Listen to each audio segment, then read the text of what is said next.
आज हो सकता है उपचुनाव की तारीखों का ऐलान। यूपी की 8 सीटों पर उपचुनाव की तारीख को लेकर आज बड़ी खबर आ सकती है।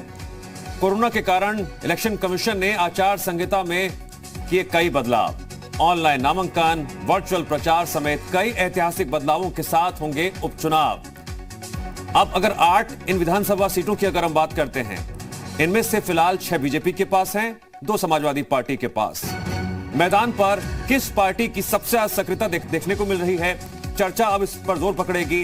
विपक्ष राज्य सरकार को कई मुद्दों को लेकर घेर रहा है, सड़कों पर उतर रहा है। विरोध प्रदर्शन के मद्देनजर आरोप प्रत्यारोप की सियासत भी गर्मा रही है। ऐसे में आज बड़ी खबर आ सकती है, उपचुनाव की तारीखों का ऐलान हो सकता है। सबसे अहम बात जो जानना आपके लिए बेहद जरूरी है कि इस बार आचार संहिता में कई बदलाव देखने को मिलेंगे, जैसे कि ऑनलाइन नामांकन, वर्चुअल प्रचार होगा। ऐसे कई ऐतिहासिक बदलावों के साथ इस बार के ये उपचुनाव होंगे। जी मीडिया संवाददाता मयंक राय जुड़ गए हमारे साथ इस खबर पर और अधिक जानकारी के लिए। मयंक, लगभग तय माना जा रहा है कि आज 8 सीटों पर होने वाले उपचुनावों के तहत तारीखों का ऐलान तो हो सकता है, लेकिन साथ ही साथ सवाल यह भी है कि इन उपचुनावों को लेकर किस पार्टी की सक्रियता मैदानी स्तर पर सबसे ज्यादा देखने को मिल रही है। दिव्यांश, जैसा आपने भी कुछ देर पहले खुद ही ये बात कही कि जो चुनावी सरगर्मियां हैं वो नज़र आने लगे हैं, और क्योंकि आप देखिए जो धरना प्रदर्शन की स्पीड है उसमें बहुत तेज़ी के साथ एक कहा जा सकता है तेज़ी देखने को मिल रही है, क्योंकि अब चुनाव सामने है, बहुत दिन का वक्त नहीं बचा है। और आज चूँकि काफ़ी अहम दिन है और ये माना जा रहा है कि आज जो है चुनाव की जो तारीखें होंगी उसका ऐलान हो सकता है।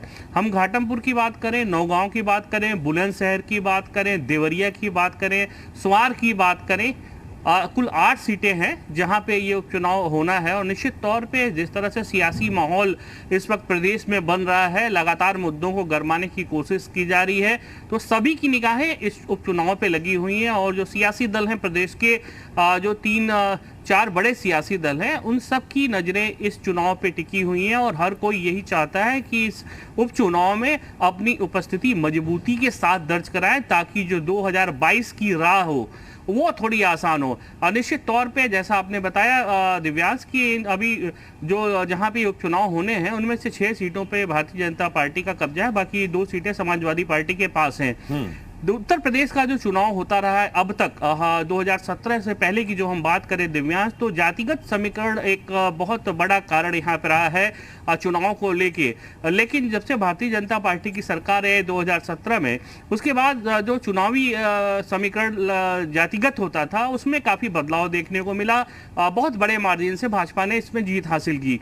लेकिन अब ये देखना होगा कि ये जो 8 विधानसभा की सीटें हैं जिन पे उपचुनाव होना है, उस पे किस तरह के समीकरण सेट किए जाते हैं, किस तरह के जो सियासी दांव हैं वो खेले जाते हैं।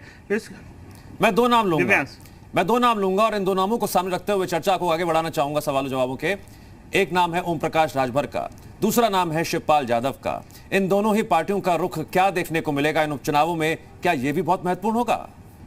देखिए दिव्यांश, अगर हम इन दोनों दलों की बात करें, शिवपाल यादव की या फिर जो उनकी पार्टी है प्रसपा, और जो ओम प्रकाश राजभर का दल है, चुनावी रूप से बहुत ज़्यादा सक्रियता इन दोनों दलों की अभी कहीं देखने को नहीं नजर आई है। बनिस्बत अगर हम बात करें समाजवादी पार्टी की, यहाँ तक कि मैं कांग्रेस का भी नाम लेना चाहूँगा, कांग्रेस भी सक्रिय नज़र आ रही है।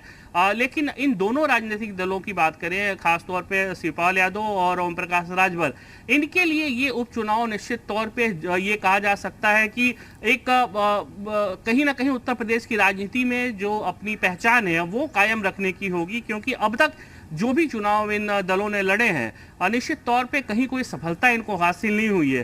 तो ये उपचुनाव ये तय कर देगा कि वास्तव में शिवपाल यादव या फिर जो ओम प्रकाश राजभर है, इनका राजनीतिक कद प्रदेश की राजनीति में किस कदर है भी या नहीं। तो अभी सारे समीकरण बाकी है, पत्ते खुल रहे हैं धीरे धीरे। देखिए राजनीतिक दलों ने धीरे धीरे अपने पार्टी जो कैंडिडेट्स हैं उनके नाम की घोषणा भी शुरू कर दी है। ओम प्रकाश राजभर और शिवपाल यादव ने अभी तक खास तौर पे अगर हम बात करें तो बहुत ज्यादा सक्रियता इस चुनाव को लेके नहीं दिखाई है। लेकिन चूंकि आज का दिन काफी अहम है, ऐसे में ये देखना होगा कि चुनाव की तारीखों का ऐलान होने के बाद किस तरह की रणनीति ये दोनों अपनाते हैं। लेकिन जहां तक बात भारतीय बिल्कुल जनता मयंक, पार्टी कई की बार है, समर्थन देने और समाजवादी गठबंधन पार्टी से की जुड़ी है, कई ऐसी कांग्रेस बातें की होती है। हैं जो पर्दे के पीछे तय होती हैं और उन्हें सामने आने में थोड़ा वक्त लग जाता है। ऐसे में ये दो पार्टियां किस तरह की भूमिका निभाएंगी इन उपचुनावों में, देखना बेहद दिलचस्प होगा। कम से कम समाजवादी पार्टी कांग्रेस इस वक्त राज्य सरकार को लगातार कई मुद्दों को लेकर घेर रही है, सड़कों पर उतरकर विरोध प्रदर्शन कर रही है, तो वहीं बीजेपी की सक्रियता भी लगातार बढ़ती जा रही है इन उपचुनावों को लेकर।